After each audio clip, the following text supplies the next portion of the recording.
Tinatayang 2,000 pamilya naman ang nawalan ng tirahan sa isang sunog sa San Juan kaninang madaling araw.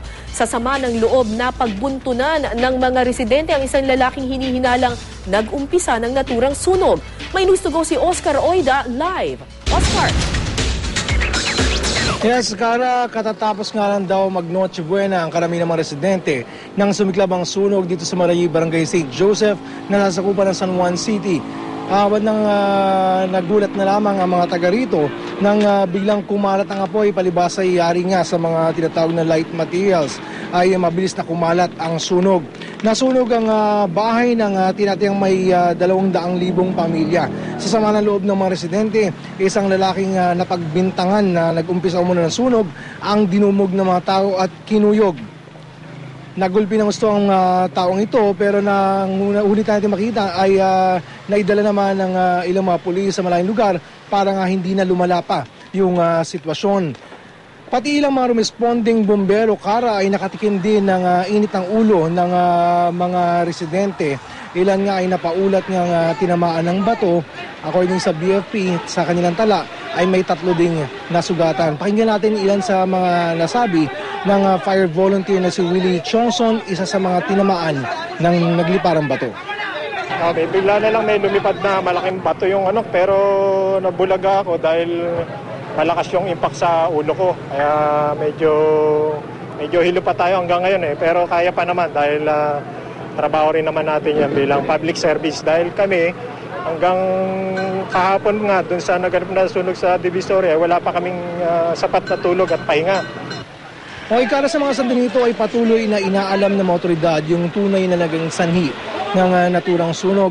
So yung pakipag-usap natin sa Fire Marshal ng San Juan, yung napagbintangang laki na nakuha natin yung ganinang duguan ay inihatid na sa kasalukuyan na sa ospital at under observation. Kaninang madaling araw, parang mapakalma yung sitwasyon, ay napasugod din sa lugar si dating Pangulong Joseph Estrada at si Congressman J.V. Ejercito para tumulong sa pagpapakalma ng mga tao. Pakiusap ng mga bumbero, sana raw pag may ganitong klase ng sunog, huwag daw sila paghinalaan ng kung anuman at sa halip ay tulungan sila para sa lalong mabilis na ikakaapula ng pinapatay na sunog. Kara?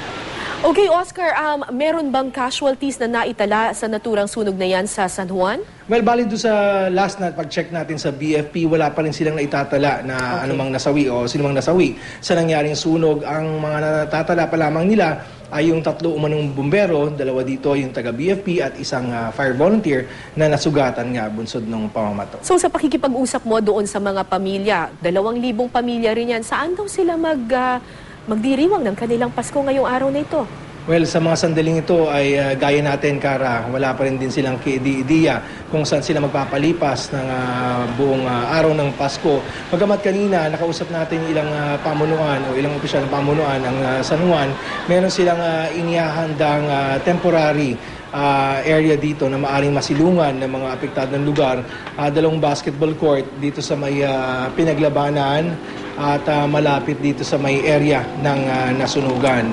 Balak din nilang magtayo ng ilang tents dito sa pinaglabanan shrine na malapit lang din dun sa area kung saan nangyari yung sunog. Kara? Naku, siguro ito yung panahon para sa ating mga kababayan na talagang ipakita yung tunay na diwa ng Pasko, magbigay dyan sa mga nasalanta ng sunog na yan, Oscar. Ano ba yung pinakapangangailangan ngayon ng mga pamilyang nasunugan dyan sa San Juan? Well, ang pinaka-immediate dyan, syempre, yung shelter, dahil nga nawalan sila na matitirahan.